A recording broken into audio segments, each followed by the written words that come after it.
Off to see another national park, just us and our two pups. As you can see, I have my hands full with Larry. There is never a dull moment.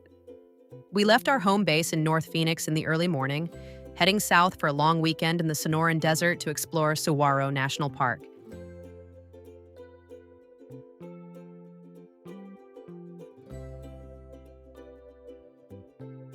As we were heading south from Phoenix on Interstate 10, nearing Tucson, we passed something we've driven by more times than we can count: the famous Rooster Cogburn Ostrich Ranch by Picacho Peak.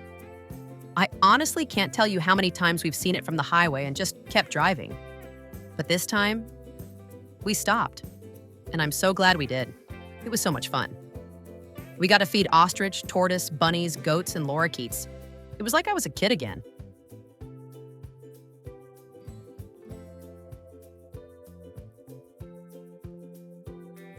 The ranch also offers seasonal events, food on site, and even a monster truck tour around the property, which we didn't have time to do this trip. One tip they shared was to book online ahead of time, especially during busy seasons, so keep that in mind if you're planning to stop.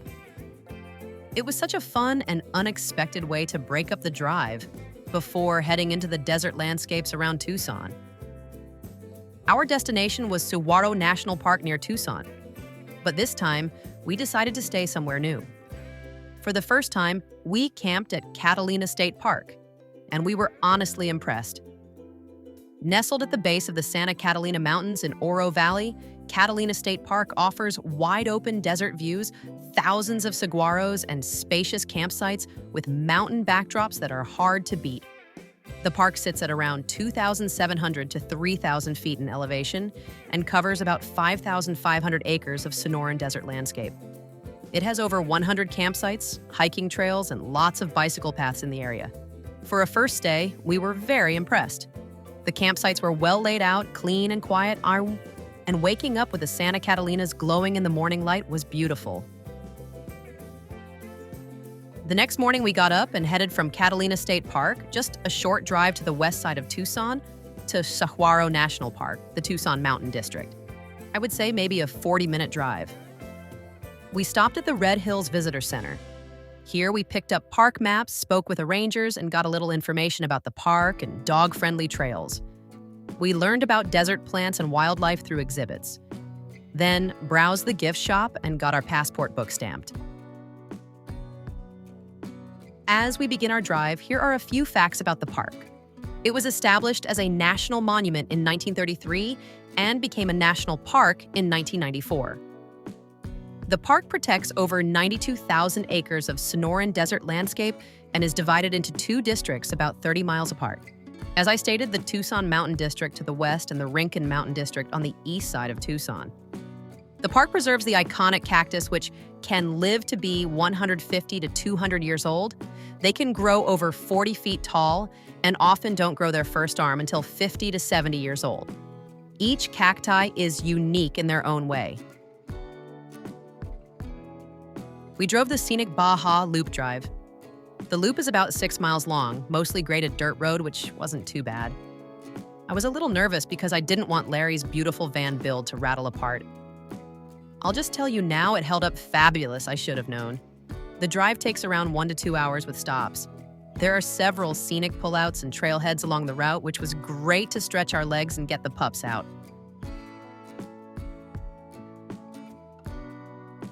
This drive takes you through one of the densest saguaro forests in the country.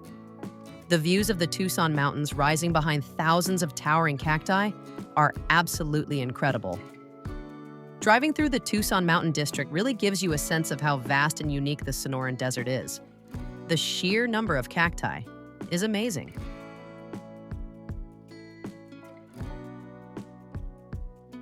We took a little side road off the main loop to explore the Ezquiminzin area. This quiet pull-off is one of the park's hidden gems, and it's home to a beautiful piece of history.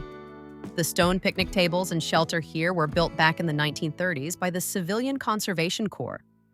These were young men from across the country who came out to the desert during the Great Depression to work, earn money for their families, and help build our national parks. The CCC left a huge mark in this national park. They built roads, trails, water catchments, and many of the original structures still used today. As Kim and Zin is one of the best surviving examples of their craftsmanship. The stonework is rugged, simple, and blends beautifully into the desert landscape. Our next stop is Signal Hill, one of the most interesting historic sites in Saguaro National Park. This short trail leads up to a cluster of basalt boulders covered in more than 200 Hohokam petroglyphs, some dating back nearly 1,000 years. The carvings include spirals, animals, geometric patterns, and symbols whose meanings are still debated today. They were pecked into the dark desert varnish using stone tools, and they've survived centuries of sun, wind, and desert storms. The walk to the top is easy, only about 3/10 of a mile, with stone steps leading up to the rock outcrop. Once you're up there, you get beautiful views of the surrounding saguaro forest and the Tucson Mountains in the distance. At the base of the hill is the Signal Hill picnic area, a really peaceful spot with several covered picnic tables. It's a great place to take a break, enjoy lunch, or cool off for a bit before continuing your drive through the park. We made it back to Catalina State Park just in time for another beautiful sunset. Each night we're in a different campsite because this park is so popular. So we were pretty happy to snag 3 consecutive nights for this trip. Larry also bought the Howl Fire Pit, and it has been such a nice addition. We've really enjoyed relaxing by it in the evenings. The next morning, we arrived at the east side, the Rincon Mountain District entrance. Right away, we noticed the parking situation. There was basically no parking available near the visitor center. We used our park pass and entered the gate, then drove to a nearby picnic area so we could park and walk back to the visitor center. A couple other people had the same idea. On a positive note, they're currently building and expanding the parking area here, which will be a huge improvement once it's finished. It seems the park is a little outdated and is in need of some of these type of improvements. Inside the visitor center, they had a few exhibits, a gift shop, and a special display featuring a rare first edition brochure. To celebrate the opening of Saguaro National Monument back in 1933, the Tucson Chamber of Commerce created a limited park brochure with a thin copper metal cover. It's a really unique piece of history.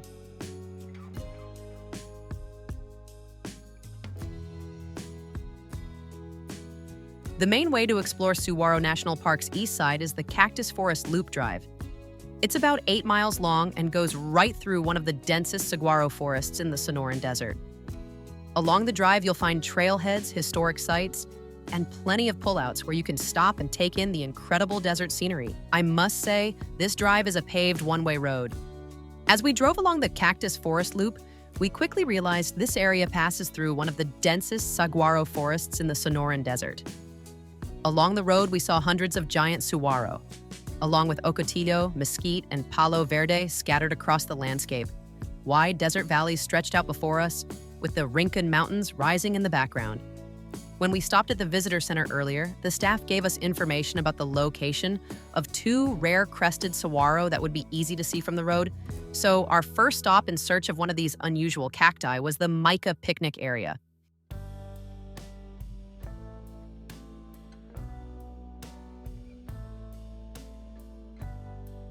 Crested saguaros are incredibly rare.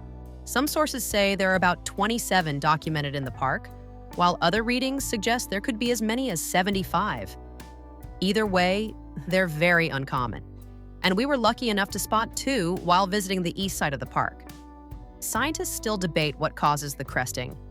Some believe it's a genetic mutation, while others think it may be the result of freeze damage or even a lightning strike affecting the cactus as it grows.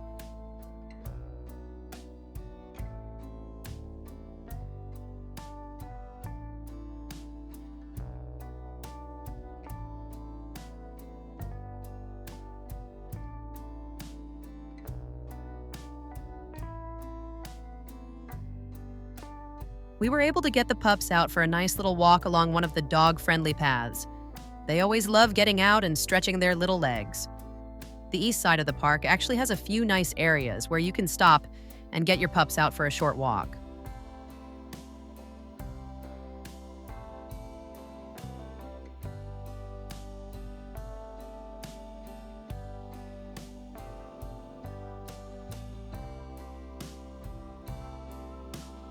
Along the scenic drive, we stopped at a couple of overlooks that highlight the different desert habitats found throughout the park. The riparian overlook showcases plants that grow near seasonal water sources, while the Rincon Mountain Overlook focuses on classic Sonoran Desert vegetation like saguaros, ocotillo, and palo verde, all set against the beautiful Rincon Mountains. As we continued through the park, you can really see how the landscape and plant life gradually change from one area to another.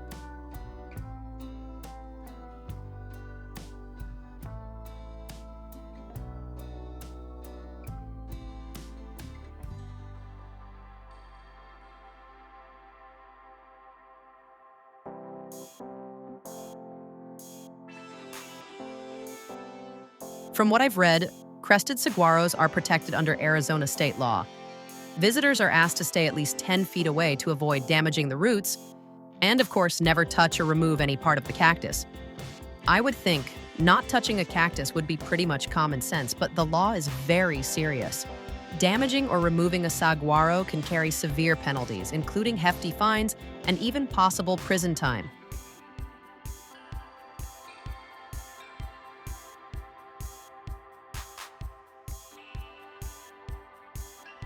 After departing the east side of Saguaro National Park, we headed back to our campsite at Catalina State Park. We arrived just in time for a nice dinner and another beautiful sunset.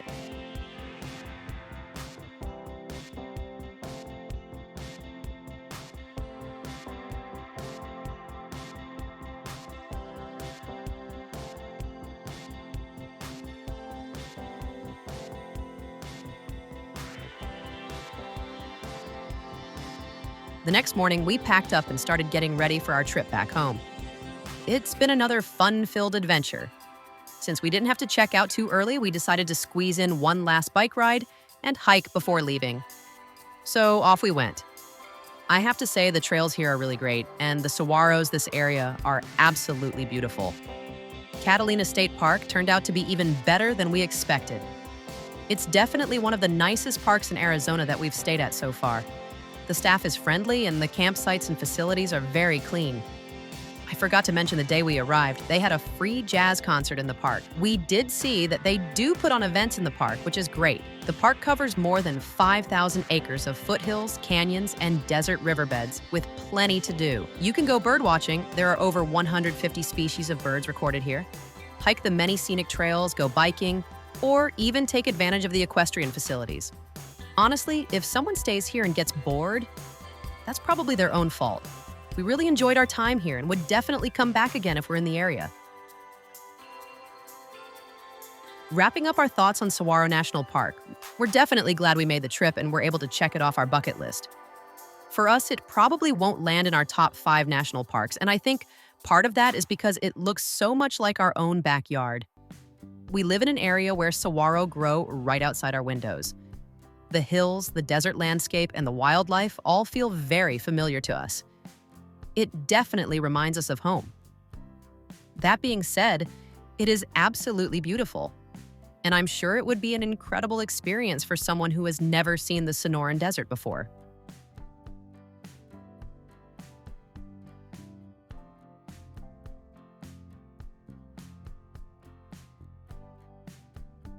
We had a great time, and we're already looking forward to our next national park adventure. There are so many amazing national parks and monuments to explore across this beautiful country. Follow along with us, and don't forget to keep living life.